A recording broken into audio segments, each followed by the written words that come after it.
Assalamualaikum warahmatullahi wabarakatuh. Teman-teman sekalian, pada episode kali ini saya akan menjelaskan tentang sejarah sholat tarawih. Sholat yang disebut dengan istilah sholat tarawih ini adalah salah satu bentuk sholat malam juga pada umumnya.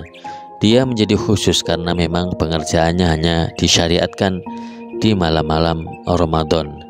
Menjadi khusus karena memang ada anjuran Nabi yang khusus untuk menghidupkan malam-malam Ramadan dengan banyak ibadah. Salah satu adalah mendirikan sholat malam Ramadan. Sesungguhnya Allah telah mewajibkan atas kalian puasa Ramadan dan mensunahkan qiyamnya.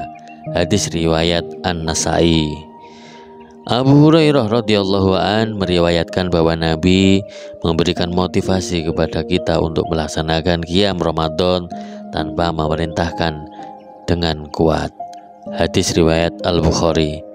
Dua hadis yang disebut tersebut dan hadis-hadis lainnya dengan nada sejenis merupakan anjuran yang sifatnya khusus dari segi waktu pengerjaannya, yakni malam-malam Ramadan untuk menghidupinya dengan ibadah, salah satunya sholat.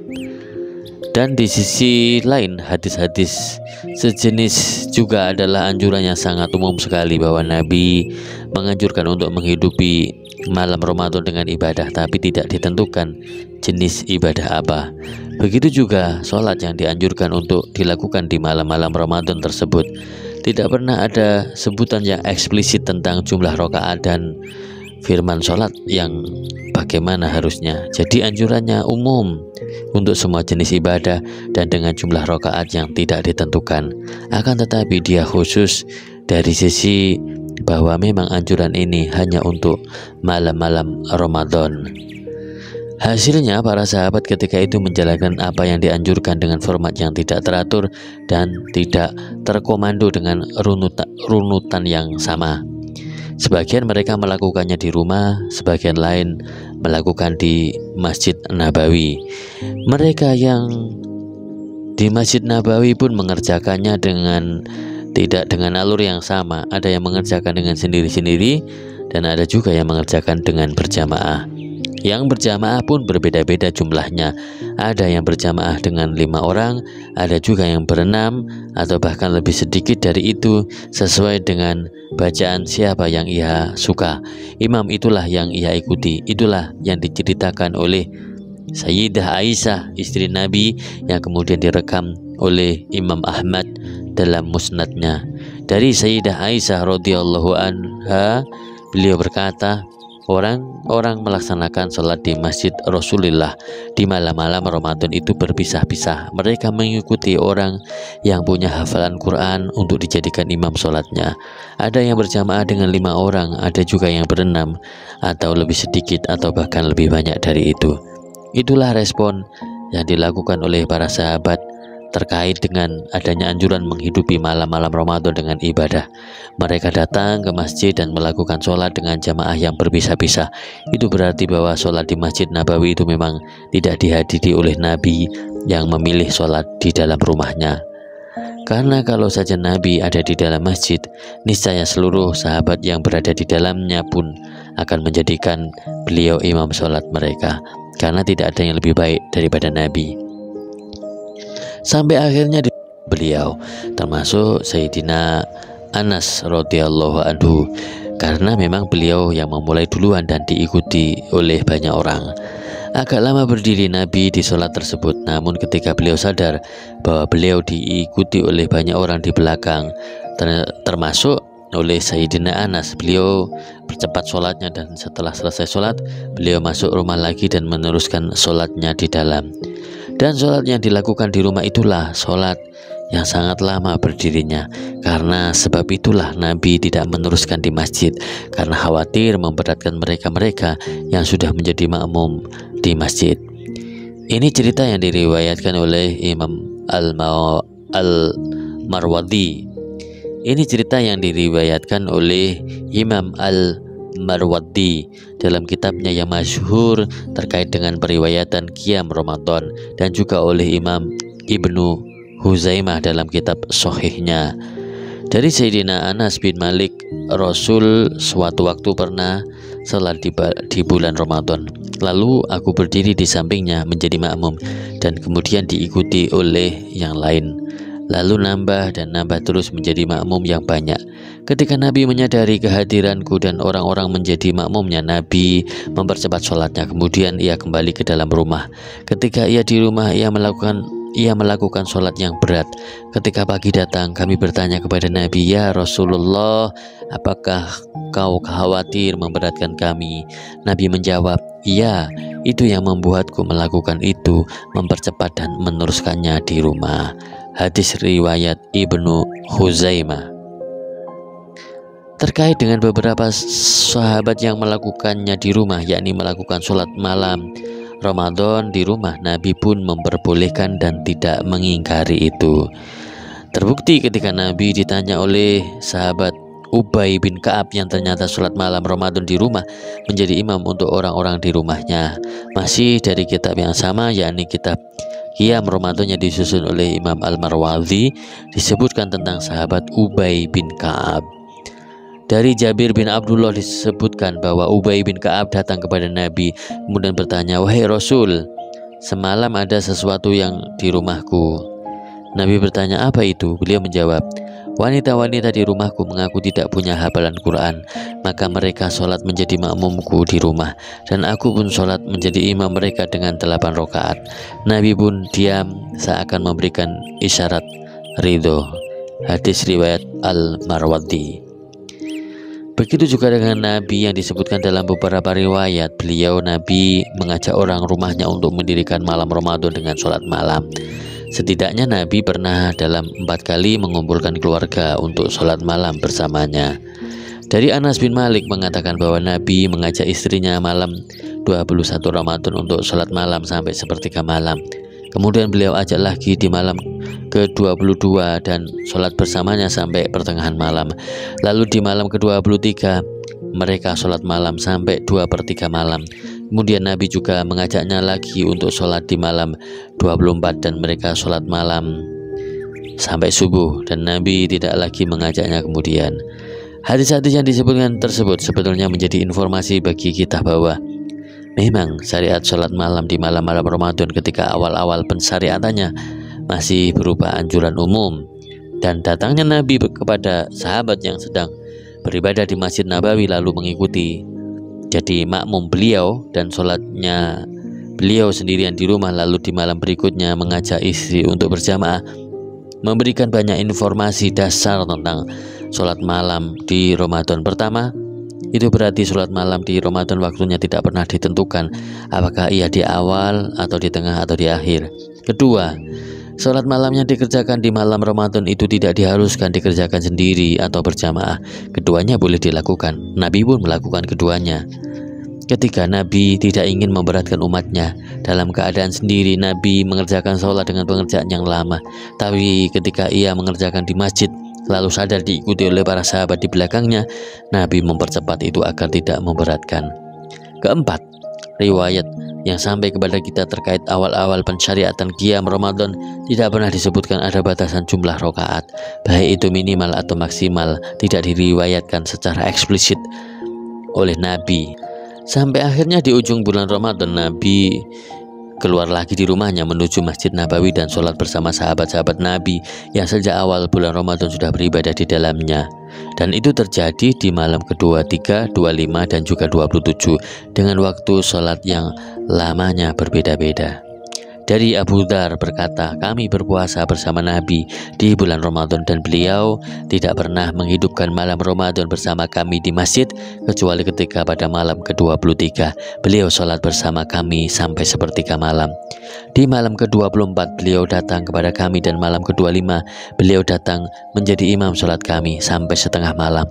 Kemudian beberapa dari kami mengatakan kepada Nabi, apa tidak kita habiskan saja satu malam untuk beribadah sunnah ini?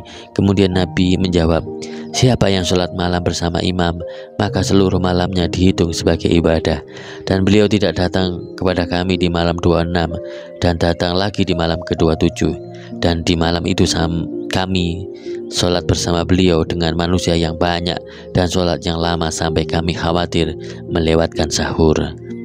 Ini adalah informasi bahwa Nabi hanya keluar berjamaah di Masjid Nabawi bersama para sahabat itu hanya 3 malam saja, malam 23, malam 25, dan malam 27, serta tidak ada penyebutan secara eksplisit berapa rakaat yang Nabi kerjakan. Lamanya sholat yang dilakukan seperti di malam ke-23 sampai sepertiga malam, malam ke-25 sampai setengah malam, dan malam 27 sampai 2/3 malam ini tidak menunjukkan jumlah rakaat. Masih banyak teka-teki lamanya sholat itu, apakah karena banyak rakaatnya atau memang lama berdirinya. Dalam beberapa riwayat disebutkan bahwa Nabi tidak hadir di sisa malam Ramadan di Masjid Nabawi karena khawatir dianggap sebagai kewajiban. Dalam bahasa hadis disebutkan, saya khawatir nanti diwajibkan untuk kalian dan kalian tidak mampu. Padahal sahabat Nabi ketika tahu Nabi Muhammad sholat malam di malam 23, jumlah jemaah bertambah terus menerus, tapi Nabi tidak selalu keluar dan hanya keluar di malam 23, 25, dan 27. Imam Ibnu Hajar Al-Asqalani menjelaskan maksud Nabi dalam perkataan khawatir diwajibkan atas kalian dan kalian tidak mampu. Beliau menyebutkan dalam kitabnya Fathul Bari. Pertama, mana khawatir diwajibkan itu maksudnya Nabi khawatir sahabat Nabi memahami bahwa untuk dikatakan tahajud atau sholat malam Ramadannya itu haruslah dikerjakan di masjid secara berjamaah. Karena itu Nabi beberapa kali meninggalkan para sahabat sholat di masjid sedangkan Nabi melaksanakannya di rumah. Dan kalau memang harus berjamaah di masjid agar ibadah malam Ramadannya itu sah, itu benar-benar sangat memberatkan dan mungkin tidak bisa dilaksanakan. Kedua, mana khawatir diwajibkan itu adalah orang-orang menganggap bahwa sholat malam di Ramadan di masjid itu adalah kewajiban al-kifayah untuk satu kampung di sekeliling masjid itu. Karena itulah Nabi absen dari berjamaah di masjid beberapa malam untuk memberikan informasi bahwa itu bukanlah kewajiban kifayah. Ketiga, mana khawatir diwajibkan adalah orang-orang menganggap bahwa memang ada kewajiban tambahan di malam Ramadan setelah siang harinya mereka diwajibkan berpuasa. Jadi memang qiyam Ramadan itu benar-benar wajib, yang meninggalkannya mendapatkan dosa. Karena itu Nabi meninggalkan sholat berjamaah di masjid untuk menunjukkan bahwa itu bukanlah kewajiban. Hanya ada satu kewajiban di bulan Ramadan, yakni berpuasa di siang hari sejak fajar sampai terbenam matahari. Nabi diriwayatkan oleh banyak sahabat termasuk istri beliau Sayyidah Aisyah bahwa beliau melaksanakan sholat malam dengan jumlah rakaat yang tidak tetap. Sholat malam hari ini berbeda jumlah rakaatnya dengan jumlah rakaat malam kemarin, dan begitulah riwayat yang sampai kepada kita dari para ulama-ulama pengumpul hadis. Karena itu setidaknya ulama berselisih tentang jumlah rakaat sholat malam, baik itu di Ramadan atau juga di luar Ramadan. Berikut hadis dan riwayat Nabi tentang jumlah rakaat Nabi melaksanakan sholat malam. Dari Sayyidah Aisyah, beliau berkata, Rasulullah sholat malam sebanyak 13 rakaat. Kemudian ia sholat sunnah qobliyah subuh jika mendengar adzan subuh dengan ringan. Hadis riwayat Malik. Dari Aisyah radhiyallahu anha berkata bahwa Rasulullah tidak pernah menambah lebih dari 11 rakaat di bulan Ramadan atau di luar bulan Ramadan. Hadis riwayat Bukhari. Dalam riwayat Imam Al-Bukhari bahkan disebutkan bahwa jumlah rakaat sholat malam Nabi kadang 7, terkadang 9, atau bisa sampai 11 rakaat. Dari sahabat Masruq, beliau bertanya kepada Sayyidah Aisyah tentang sholat malamnya Nabi. Sayyidah Aisyah menjawab 7 rakaat, 9 rakaat, dan juga 11 rakaat. Itu tidak termasuk 2 rakaat fajar qobliyah subuh. Hadis riwayat Al-Bukhari.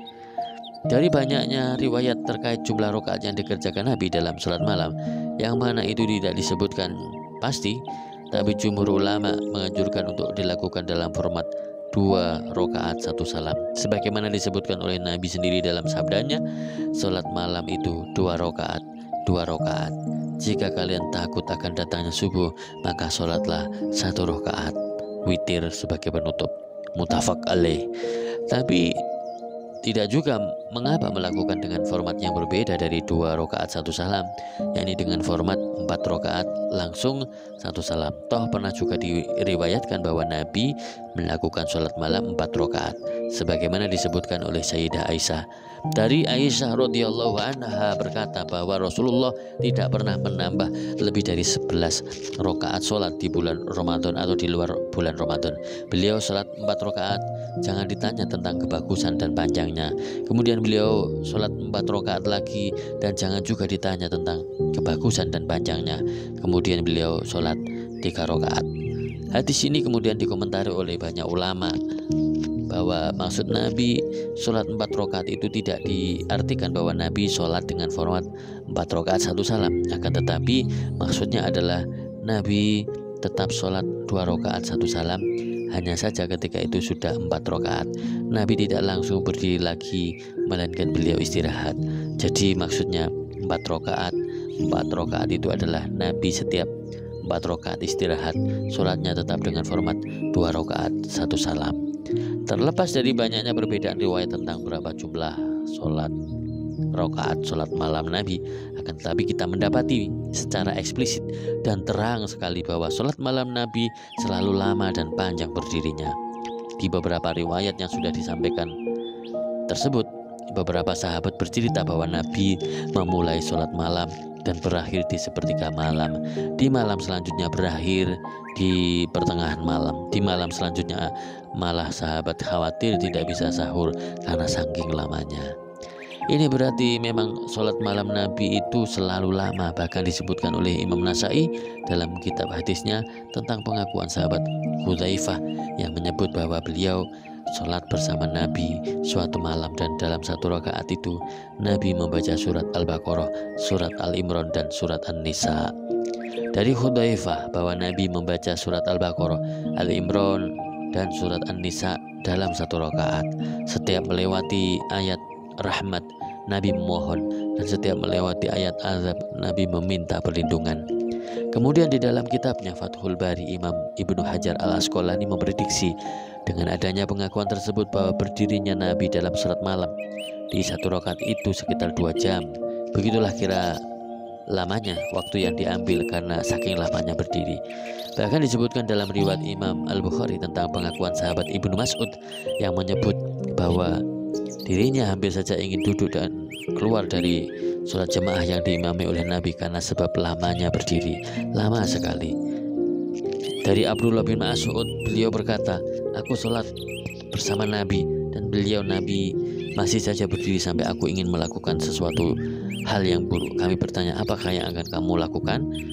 Ibnu Mas'ud berkata, aku ingin duduk saja dan meninggalkan Nabi. Hadis riwayat Al-Bukhari. Imam Ibnu Hajar menjelaskan lebih jauh, lamanya Nabi berdiri dalam sholat malamnya sampai memakan waktu 2 jam untuk sholat rakaat adalah sholat yang mana seluruh malam itu memang dihabiskan untuk sholat, seperti hadis Hudzaifah dan juga hadis Abdullah bin Mas'ud, atau juga hadis-hadis sebelumnya yang mana Nabi menyelesaikan sholatnya ketika waktu sudah hampir subuh. Artinya tidak semua sholat malam Nabi selalu begitu. Toh beberapa riwayat menyebutkan Nabi melakukan sholat bersama keluarga hanya sampai sepertiga malam dan kadang sampai pertengahan malam.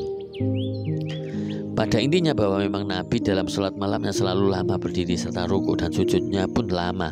Maka wajar dan pantas sekali kalau kita pernah mendengar dalam riwayat yang sahih dari Imam Al-Bukhari dalam kitab sahihnya menyebut Nabi kalau sholat malam itu serius.